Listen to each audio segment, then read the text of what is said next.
മാന്യ പ്രേക്ഷകർക്ക് എൻ്റെ പ്രണാമം. കഴിഞ്ഞ കുറേ മാസങ്ങളായിട്ട് ജ്യോതിഷത്തെക്കുറിച്ച് സിസ്റ്റമാറ്റിക് ആയിട്ട് പഠിപ്പിക്കുന്ന സെമിനാറുകളും ക്ലാസുകളും ചോദ്യോത്തര വേദികളുമെല്ലാം നടത്താറുണ്ടായിരുന്നു. അതിന് പ്രധാന കാരണം ജ്യോതിഷം ഇന്ന് വളരെ മോശമായ രീതിയിൽ ജ്യോതിഷികളെ കൈകാര്യം ചെയ്യുന്നുണ്ട്. ജ്യോതിഷം പഠിക്കുന്ന പലരും ഏതാനും മാസം എന്തെങ്കിലുമൊക്കെ പഠിച്ച് അതിൽ അവർക്ക് തോന്നിയത് അവരടിച്ചു വിടുന്നൊരു കാഴ്ചയാണ് 90%. ഇനി പഴമയിലൂടെ ജ്യോതിഷം പ്രാക്ടീസ് ചെയ്യുന്നവരാണെങ്കിൽ അതിനെ നമ്മുടെ പൂർവികർ പറഞ്ഞ രീതിയിലൊന്നുമല്ല കൈകാര്യം ചെയ്യുന്നത്. മറിച്ച് ഒരു കൊട്ടേഷൻ എടുത്ത് ആ കൊട്ടേഷന്റെ അർത്ഥം വരുന്ന രീതിയിലുള്ളൊരു സന്ദേശം കൊടുക്കാം. അതിൻ്റെ പുറകില് എന്തെല്ലാം ഭംഗിയായിട്ടുള്ള കാര്യങ്ങൾ നമ്മുടെ പൂർവികർ പറഞ്ഞിട്ടുണ്ടെന്നുള്ളതെല്ലാം മറന്ന് നമ്മൾ ചില പഴയ കാലത്തെ ചില ചൊല്ലുകളുണ്ട്. കാക്ക കുളിച്ചാൽ ഉടനെ മരണം, അല്ലെങ്കിൽ പട്ടി ഓരിയിട്ട് കഴിഞ്ഞാൽ കാലൻ വരുന്നതാണ്. അങ്ങനെയുള്ള ചില വാക്കുകളിൽ കയറി പിടിച്ചിട്ട് ഇവിടെ മരണം ഉണ്ടാവുമെന്നും അല്ലെങ്കിൽ യമധർമ്മരാജാവ് വരുമെന്നും എല്ലാം വിചാരിക്കുകയാണെങ്കിൽ എന്തായാലും അർത്ഥമുള്ളത് ഒരുമയുണ്ടെങ്കിൽ ഒലക്കമേലും കിടക്കാം. ശരിക്കും ഒലക്കയിൽ കിടക്കാൻ പറ്റുമോ? ഒന്നേ ഉള്ളൂവെങ്കിൽ ഒലക്ക കൊണ്ട് തല്ലണമെന്ന്. ഒരു കുട്ടിയെ ഉള്ളൂവെങ്കിൽ ഒലക്ക കൊണ്ട് നമ്മൾ തല്ലാറുണ്ടോ? അപ്പൊ പൈതൃകം നല്ലതാണ്, പൈതൃകത്തിലെ സന്ദേശങ്ങൾ നല്ലതാണ്. പക്ഷെ അത് വിവരിച്ചു കൊടുക്കുന്ന രീതിയും പറഞ്ഞു കൊടുക്കുന്ന രീതിയും മനുഷ്യനെ ഏറ്റവും അധികം അന്ധവിശ്വാസത്തിലേക്കും ദുരാചാരത്തിലേക്കും തെറ്റിദ്ധാരണയിലേക്കും കൊണ്ടുപോകുന്ന രീതിയിലാണ് ഇപ്പൊ നടക്കുന്നത്. ഇപ്പൊ അതാണ് വളരെ ഭയാനകമായ വിധത്തിൽ നടക്കുന്നത്. നമ്മുടെ ജ്യോതിഷ പൊരുത്തത്തെ കുറിച്ച് ഇന്നലെ മിനിഞ്ഞാന്നുമായിട്ട് പറയുകയുണ്ടായി. 5 അങ്ങനെ 10 പൊരുത്തം. ശരിക്കും ഒരു വ്യക്തിയുടെ സ്വഭാവമോ പ്രത്യേകതയോ ഒന്നും നോക്കാതെ വെറും നക്ഷത്രത്തിന്റെ പുറത്ത് ദേവഗണമെന്നും അസുരഗണമെന്നും മനുഷ്യഗണമെന്നും തീരുമാനിക്കുക. വെറും നക്ഷത്രത്തിന്റെ പുറത്ത് അത് സ്ത്രീ യോനിയാണോ പുരുഷ യോനിയാണോ തീരുമാനിക്കുക. വെറും നക്ഷത്രത്തിന്റെ നമ്പറിന്റെ പുറത്ത് ഭരണി മകീര്യം നക്ഷത്രങ്ങൾ തമ്മിൽ ചേർക്കരുത് എന്ന് പറയുക. അതുപോലെ തന്നെ തിരുവോണം തിരുവാതിര തമ്മിൽ ചേർക്കരുത്. എന്താ അതിന്റെ അടിസ്ഥാനം? ഒരടിസ്ഥാനവും ഇല്ല. 1 മുതൽ 6 രാശി വരെയുള്ള പെണ്ണിന്റെ കൂറിൽ നിന്ന്, പെണ്ണിന്റെ നക്ഷത്രത്തിൽ നിന്ന് അല്ലെങ്കിൽ രാശിയിൽ നിന്ന് 6 രാശി വരെയുള്ളത് എടുക്കരുത് പറയാ. ഇതിനൊക്കെ എന്താ അർത്ഥമുള്ളത് എന്നുള്ളത് അത്ഭുതത്തോടു കൂടി ഞാൻ വിവരിക്കുകയുണ്ടായി. ഒരു ലോജിക്കലും റാഷണലും സയന്റിഫിക്കും ആയിട്ടുള്ള കാര്യമില്ല. അത് വീണ്ടും ആവർത്തിക്കാനല്ല ഞാൻ ഇന്ന് നോക്കിയത്. ഞാൻ ഇന്ന് ഈ കമ്പ്യൂട്ടർ ജാതകം അത് എത്രത്തോളം പ്രയോജനപ്പെടുമെന്ന് ധാരാളം പേരിനോട് ചോദിച്ചിരുന്നു. ഈ അടുത്ത കാലത്താരും ചോദിക്കാറില്ല. ഞാൻ അവരോട് പറയാറുണ്ട്, നിങ്ങളോട് ഞാൻ പറയുന്നു, കമ്പ്യൂട്ടർ ഉപയോഗിച്ച് നമ്മളുടെ ജനന സമയം, അതുപോലെ തന്നെ രാശിചക്രം, ഭാവചക്രം, നവാംശം, ദ്രേഖാണം, ഷഡംശം, ഇതൊക്കെ കാൽക്കുലേറ്റ് ചെയ്യണമെങ്കിൽ 5 മിനിറ്റ് മതി. 5 മിനിറ്റ് കൊണ്ട് പെർഫെക്റ്റ് ആയിട്ട് mathematical and astronomical part of astrology calculate ചെയ്യാം. ശരിക്കും കാൽക്കുലേറ്റ് ചെയ്യാം. ഒരു മനുഷ്യ മസ്തിഷ്കത്തിന് സാധിക്കുന്നതിനേക്കാൾ ഭംഗിയായിട്ട് കാൽക്കുലേറ്റ് ചെയ്യാം. അപ്പൊ നിങ്ങളുടെ മകന്റെയോ നിങ്ങളുടെയോ ജാതകം നിങ്ങൾക്ക് രാശിചക്രം തലക്കുറി വരയ്ക്കണമെങ്കിൽ നല്ല കമ്പ്യൂട്ടർ സോഫ്റ്റ്വെയർ എടുത്ത് ചെയ്ത് കഴിഞ്ഞാൽ നന്നായിരിക്കും. ലാറ്റിറ്റ്യൂഡും ലോഞ്ചിറ്റ്യൂഡും അവർ കാൽക്കുലേറ്റ് ചെയ്തോളും. ഏത് സമയം, ഏത് ദിവസം, ഡേറ്റ് ഓഫ് ബർത്ത്, ഇത്രയും കൊടുത്ത സ്ഥലം, ഇത്രയും കൊടുത്താൽ മതി, കാൽക്കുലേറ്റ് ചെയ്തോളും. പക്ഷെ ഇന്ന് ഇങ്ങനെ ഒരു ക്ലാസ് എടുക്കാൻ വേണ്ടി തന്നെ ഞാൻ 2 പരീക്ഷണം നടത്തിയിരുന്നു. എൻ്റെ ജാതകം ഞാൻ കമ്പ്യൂട്ടർ ജാതകം 10-16 പേജ് പ്രിന്റ് ഔട്ട് എടുത്തു. എൻ്റെ മകൻ്റെയും ജാതകം 10-16-20 പേജ് പ്രിന്റ് ഔട്ട് എടുത്തു. എല്ലാം കൂടി ചേർത്ത് ഞാൻ എന്നെക്കുറിച്ച് എനിക്കാണ് ഏറ്റവും കൂടുതൽ അറിയാവുന്നതെന്നാണ് എനിക്ക് തോന്നാറുള്ളത്. എൻ്റെ മകനെ കുറിച്ചും എനിക്ക് നല്ലോണം അറിയാം.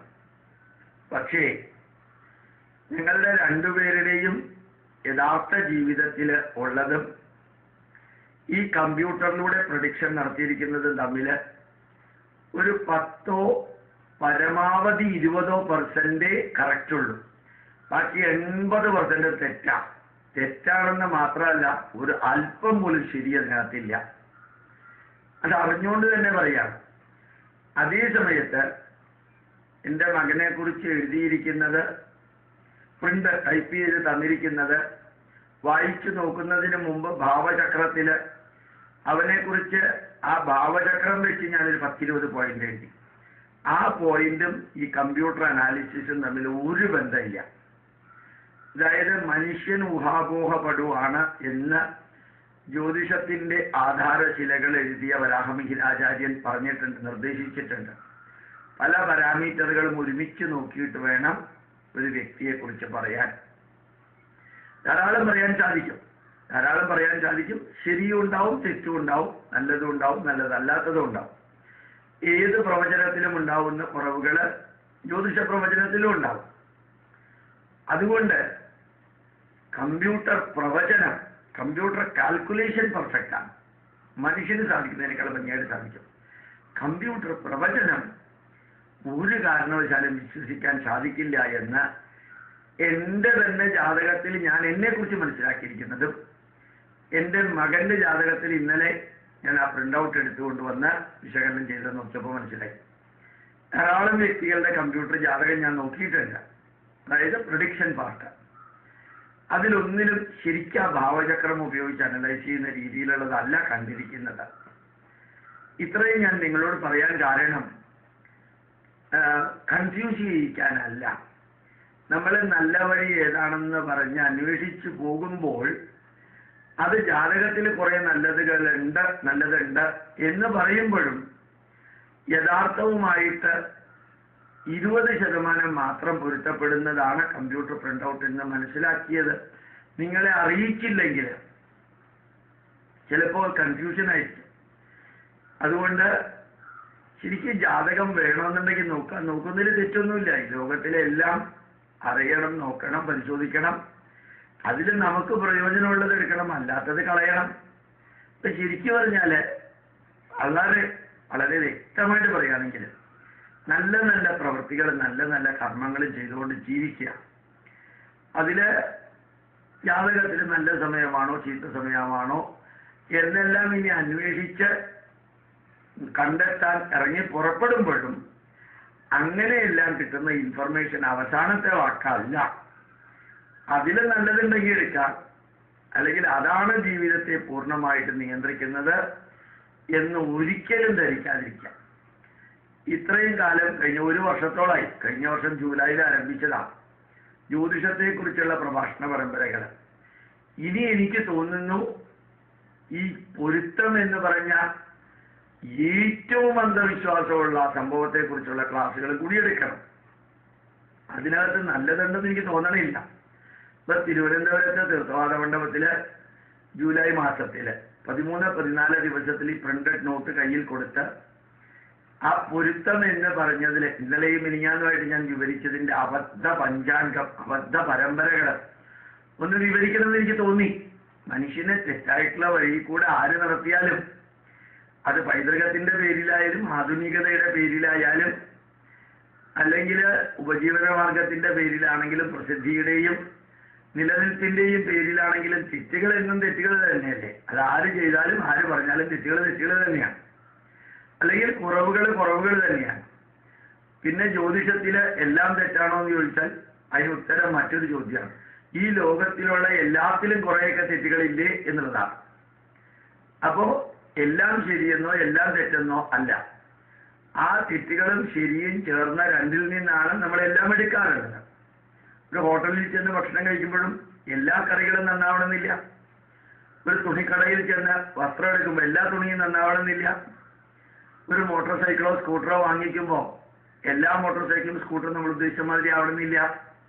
ഒരു കാറ് വാങ്ങിക്കുമ്പോൾ എല്ലാ കാറുകളും നമ്മൾ പ്രതീക്ഷിച്ച മാതിരി ആവണമെന്നില്ല. അതിന് കുറവുണ്ടാവും, കൂടുതലുണ്ടാവും. ഇത് ജീവിതത്തിലെ എല്ലാ കാര്യത്തിലും ആപ്ലിക്കബിളാണ്, അതുപോലെ ജ്യോതിഷത്തിലും ആപ്ലിക്കബിളാണ്. പക്ഷേ കമ്പ്യൂട്ടർ ജാതകത്തെക്കുറിച്ച് ഞാൻ ഇന്ന് പറഞ്ഞത് അതിൽ 10-20% മാത്രമേ ശരിയുള്ളൂ. 10-20% ശരിയുണ്ടോ എന്ന് അന്വേഷിക്കാൻ ഒരു കമ്പ്യൂട്ടറും വേണ്ട, ഒരു ജാതകവും വേണ്ട. വെറുതെ ഒരു തത്തയെ കൊണ്ട് നടക്കുന്ന കാക്കാലത്തിയോട് പറഞ്ഞു കഴിഞ്ഞാലും അവർ പറയുന്നതിൽ 10-20% ശരിയാവും. അല്ലെങ്കിൽ വെറുതെ കണ്ണടച്ച് മുഖം നോക്കി മുഖലക്ഷണം പറയുന്നവൻ പറഞ്ഞാലും അയാൾക്ക് ഒരു ചുക്കും ചുണ്ണാമ്പ് പറഞ്ഞുകൂടെങ്കിൽ 10-20% ശരിയാവാണ്ടിരിക്കില്ല. അതിന് കമ്പ്യൂട്ടർ ജാതകത്തിലേക്ക് പോകേണ്ട കാര്യമില്ല. അറിയാതെ പോലും ധരിച്ചേക്കരുത് ഞാൻ 2 വഞ്ചിയിൽ കാല് വെക്കുന്നു എന്ന്. ചിലത് നല്ലതാണെന്ന് ഞാൻ പറയുന്നത് അത് നല്ലതാണെന്ന് അറിഞ്ഞുകൊണ്ട് പറയുകയാണ്. കമ്പ്യൂട്ടർ ജാതകത്തിന്റെ കാൽക്കുലേഷൻ, മാത്തമാറ്റിക്സും ആസ്ട്രോണമിയും അത് നല്ലതാണെന്ന് ഞാൻ ഉറപ്പിച്ചു പറയാം. മനുഷ്യന് സാധിക്കുന്നതിനേക്കാൾ കൂടുതൽ അത് കാൽക്കുലേറ്റ് ചെയ്തിട്ട് കറക്റ്റായിട്ടുള്ളത് പറയും. പക്ഷെ പ്രവചനം കമ്പ്യൂട്ടറിൽ അബദ്ധ പഞ്ചാംഗമാവുന്നത്, അബദ്ധജടിലമാവുന്നത് പലപ്പോഴും കണ്ടിട്ടുണ്ട്.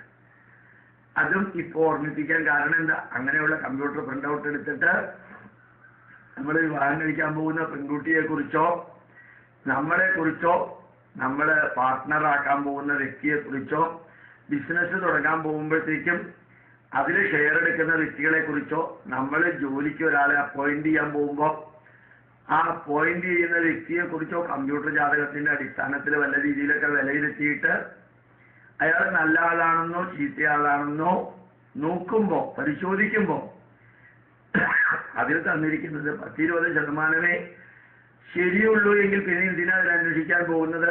അല്ലാത്ത രീതിയിലുള്ള മാർഗത്തിലൂടെ വ്യക്തിയുടെ നന്മകള് തിന്മകള് പരിശോധിച്ച് ചെയ്യാൻ സാധിക്കുന്ന വിധത്തിൽ